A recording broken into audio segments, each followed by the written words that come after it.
दोस्तों स्वागत है आप सभी का आपके अपने यूट्यूब चैनल इंग्लिश लेक्चर पर। तो जैसा कि दोस्तों आपको पता है हमने पिछली बार जो प्रेजेंट सिंपल टेंस है उसे शुरू कर दिया था। अब आज हम उसी के आगे के जो कुछ सेंटेंस बच गए थे जैसे नेगेटिव सेंटेंस है, इंटरोगेटिव सेंटेंस है, उनको खत्म करते हुए प्रेजेंट कंटिन्यूअस टेंस को शुरू करेंगे। तो सबसे पहले आप देखिए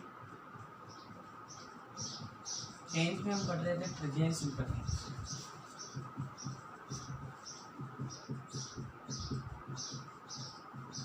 प्रेजेंट सिंपल टेंस और प्रेजेंट सिंपल टेंस का कौन सा सेंटेंस हमने पढ़ लिया था? सिंपल सेंटेंस हमने पढ़ लिया था। उसी प्रकार हम आगे स्टार्ट करेंगे नेगेटिव सेंटेंस।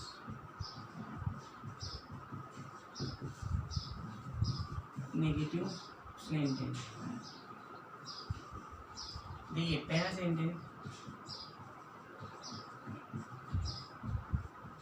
मेरा दोस्त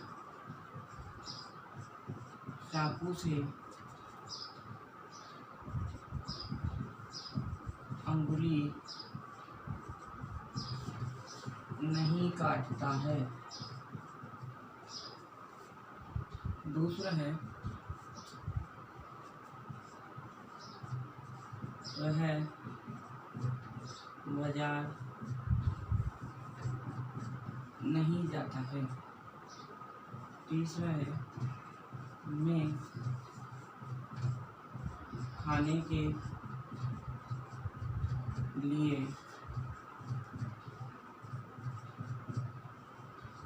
नहीं जीता। ठीक है, उसके बाद एक फॉर सेंटेंस और देख लीजिए, वह, इसमें हम लिखता हूँ हमसे स्टार्ट कर रहे हैं सेंटेंस, हम पढ़ाई नहीं करते हैं। ठीक है, आपके सामने चार तरह के सेंटेंस हो गए। देखिए मेरा दोस्त चाकू से उंगली नहीं काटता है, तो सबसे पहले हमारे को इसमें तीन चीज़ों की आवश्यकता है। मैं नेगेटिव सेंटेंस की स्ट्रक्चर आपके सामने लिख देता हूँ। सबसे पहले सब्जेक्ट, फिर हेल्पिंग वर्ब, फिर नॉट, प्लस मेन वर्ब और प्लस ऑब्जेक्ट। ये आपको बता दी मैंने कि सबसे पहले क्या आएगा, सब्जेक्ट आएगा, फिर हेल्पिंग वर्ब आएगी, फिर नॉट आएगा, फिर मेन वर्ब आएगी और फिर क्या आएगा, ऑब्जेक्ट आएगा। तो देखिए जो वर्ब है हमारी, वर्ब क्या है, काटना। वर्ब क्या है हमारी, काटना। तो वर्ब के साथ कौन और किसने लगाएंगे तो सब्जेक्ट का पता चल जाएगा। तो वर्ब के साथ कौन नहीं काटता है, मेरा दोस्त, तो सब्जेक्ट क्या हो गया मेरा, माई फ्रेंड, मेरा दोस्त।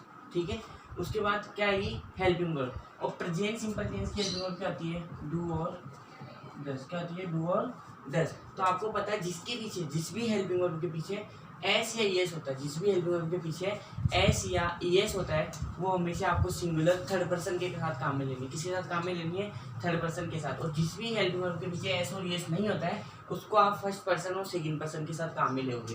देखिए माई फ्रेंड थर्ड पर्सन है, तो थर्ड पर्सन के साथ क्या आएगा, डज। तीसरे नंबर पे क्या आएगा, नॉट। फिर क्या आएगी, मेन वर्ब। और काटने को क्या बोलते हैं, कट। कट क्या बोल रहे हैं, काटने को कट। और कट की थर्ड फॉर्म सेकंड फॉर्म क्या होती है, कट कट कट। तो my friend does not cut finger with knife. जब हम किसी चीज के साथ काम करते हैं या किसी चीज के द्वारा काम करते हैं तो उसके साथ हमेशा क्या लगाते हैं, विथ लगाते हैं। जैसे आप, मैं इससे कैसे लिख रहा हूँ, मार्कर से, तो मैं किससे लिख रहा हूँ, विथ मार्कर। तो आप लिखोगे विथ लगाओगे। जब भी आप किसी के साथ काम करते हो, किसी साधन के द्वारा, किसी उपकरण के द्वारा काम किया जाता है तो उसके साथ क्या लगाया जाता है, विथ लगाया जाता है। उसी प्रकार देखिए वह बाजार नहीं जाता है, तो कौन नहीं जाता है, वह नहीं जाता है, तो ही थर्ड पर्सन के साथ क्या आएगा, डज, तो ही डज। थर्ड नंबर पे नॉट। और जाने को क्या बोलते हैं, go to market, go to market. Go के साथ हमेशा टू लगाना है, पहले ही बता दिया आपको। देखिए मैं खाने के लिए नहीं जीता हूँ, ये आपका एक स्पेशल सेंटेंस है। कैसे समझिएगा, पहली चीज सबसे पहले क्या देखेंगे, कौन नहीं जीता है, मैं नहीं जीता, मैं यानी आई आ गया। ठीक है, वर्ब क्या आती है, जीना। तो नहीं, आई के साथ आई फर्स्ट पर्सन के साथ क्या लगाना है, डू लगाना है। तो आई डू नॉट लिव। जीने को क्या बोलते हैं, लिव। अब किसके लिए नहीं जीता हूँ, खाने के लिए। तो किसके लिए आंसर क्या आ रहा है, किसके लिए। यहाँ लगो देखो, क्या जीता हूँ नहीं पता, किसको जीता हूँ नहीं पता, किसके लिए जीता हूँ, तो खाने के लिए जीता हूँ। तो जब आपका जवाब आए किसके लिए, तो आप इसको अलग से समझिएगा। एक होता है आपका एडवर्ब, क्या होती है एडवर्ब। एडवर्ब 3 तरीके की होती है। एडवर्ब कितने तरीके की होती है?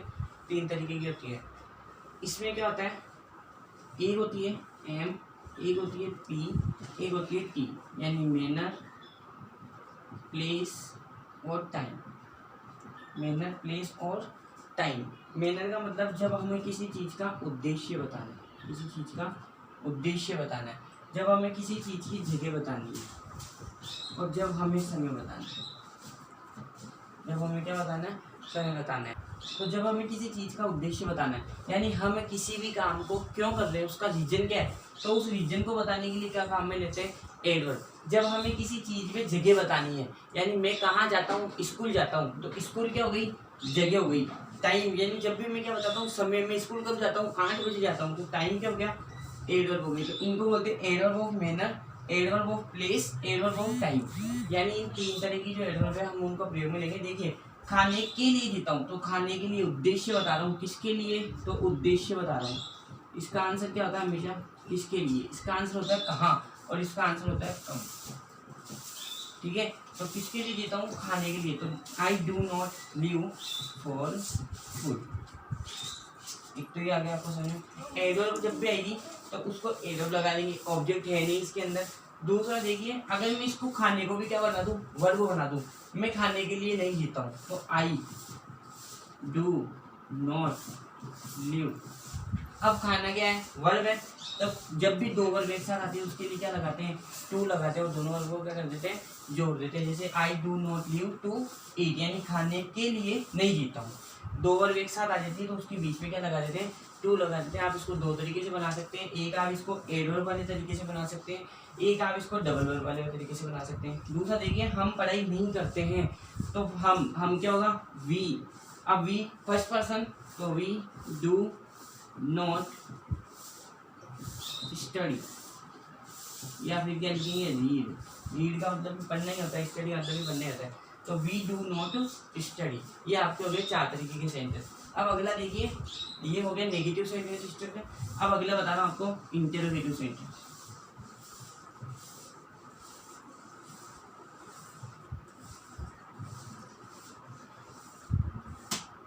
देखिए,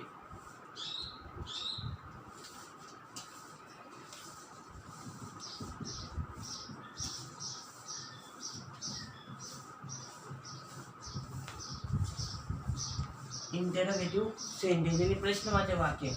तो इसकी स्ट्रक्चर क्या होती है?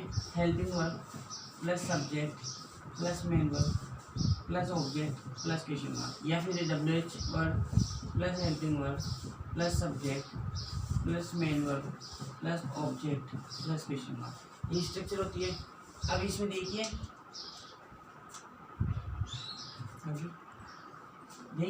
पहला सेंटेंस, क्या सरला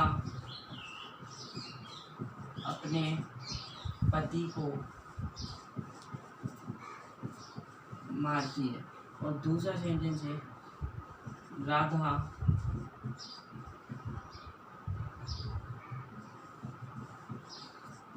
झील में पत्थर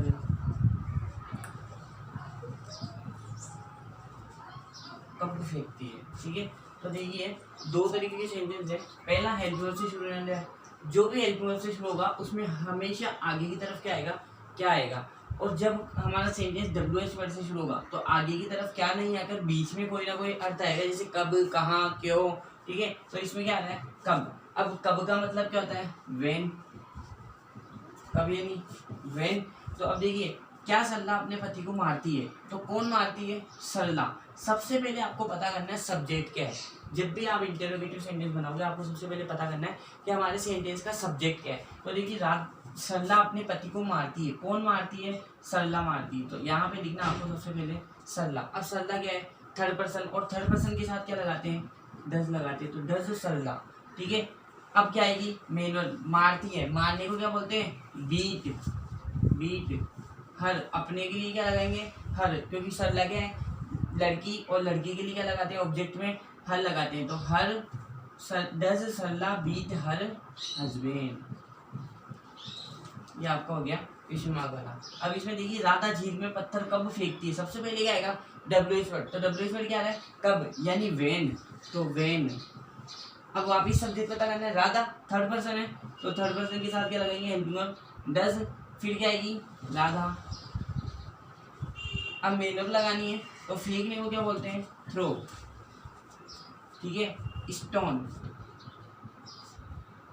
इनटू द लेक। कल आपको बताया था झील में छलांग लगाती है, तो छलांग लगाएगा तो बाहर से अंदर की तरफ जाएगा। तो जब अपन जगह चेंज करते हैं ना, एक जगह से दूसरी जगह पे चले जाते हैं या अवस्था परिवर्तन होता है, तो हमेशा किसका प्रयोग करते हैं इनटू का। तो मैं जब पत्थर फेंकूंगा तो बाहर से पत्थर फेंक रहा हूँ और पत्थर कहाँ चला जाएगा झील में, तो झील में जा रहा है, ठीक है ना। बाहर से गति करता हुआ, मे के अर्थ में क्या लगाते हैं इनटू लगाते हैं। समझ में आ गया यहाँ तक का आपको। इसके बाद समझिए अगला इंटेरोनेगेटिव सेंटेंस।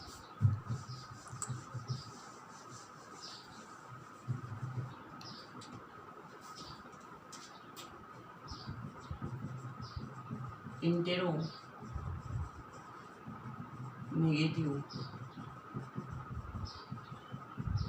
सेंटेंस, ठीक है। इंटेरो नेगेटिव सेंटेंस की स्ट्रक्चर क्या होती है, helping verb plus subject plus note plus main verb plus object plus question mark, ठीक है। तो पहला सेंटेंस देखिए, क्या अध्यापक मुझे नहीं मारते हैं। दूसरा सेंटेंस, क्या वह किताब नहीं खरीदती है। देखिए सबसे पहले हेल्पिंग वर्ब आएगी, क्या मेरे को हेल्पिंग वर्ब लगाने से पहले सब्जेक्ट का पता करना है। तो कौन नहीं मारते, अध्यापक। अध्यापक का मतलब टीचर, ठीक है। अब टीचर क्या है, सिंगुलर या प्लूरल, तो टीचर तो प्लूरल भी हो सकता है सिंगुलर भी हो सकता है, लेकिन मेरे को बोलना मारते हैं तो अध्यापक। मैं इसके लिए क्या लगा रहा हूँ प्लूरल काम में ले रहा हूँ, तो डू टीचर। थर्ड नंबर पे क्या लगाना है नॉट, ठीक है। मारने को क्या बोलते हैं बीट, और किसको नहीं मारते मुझे, तो बीट मी, खत्म। और यहाँ आ जाएगा क्वेश्चन। अब देखिए क्या वह किताब नहीं खरीदती है, तो कौन नहीं खरीदती है, वह का मतलब शी।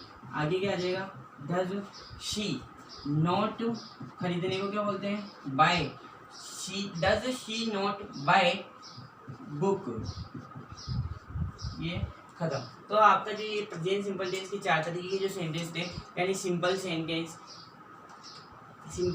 है, नेगेटिव सेंटेंस है, इंटेरोगेटिव सेंटेंस है और इंटेरो नेगेटिव सेंटेंस है, वो हमने आज पूरी तरीके से खत्म कर लिया है। अब अगला जो हमारा वीडियो होगा उसमें हम अगला प्रेजेंट कंटिन्यूअस टेंस को शुरू करेंगे। अगर आपको इसमें कुछ भी चीज़ समझ में नहीं आई है तो आप मुझे कमेंट करके बताइएगा। और कुछ लोगों ने जो कमेंट किए थे कि सर पार्टिसिपल्स कब पढ़ाओगे, तो इनके ख़त्म होते ही मैं आपको पार्टिसिपल से सेंटेंस बनाना और आपको पेसिव वॉइस से सेंटेंस बनाना, बी वर्ब वाले, और जिसके अंदर कोई भी वर्ब नहीं आ रही है, जैसे डियर कोई मेन वर्ब नहीं आ रही है, और उसका सेंटेंस किस प्रकार से बनाते हैं वो आपको मैं सब कुछ सिखाऊंगा। आप टेंशन मत लीजिए। आप वीडियो को लाइक करिए, शेयर करिए और चैनल को सब्सक्राइब करिए, ठीक है ना। अगर आपके जो भी दोस्त हैं आपके साथ पढ़ने वाले, उनको साथ में आप वीडियो को जरूर शेयर करिएगा।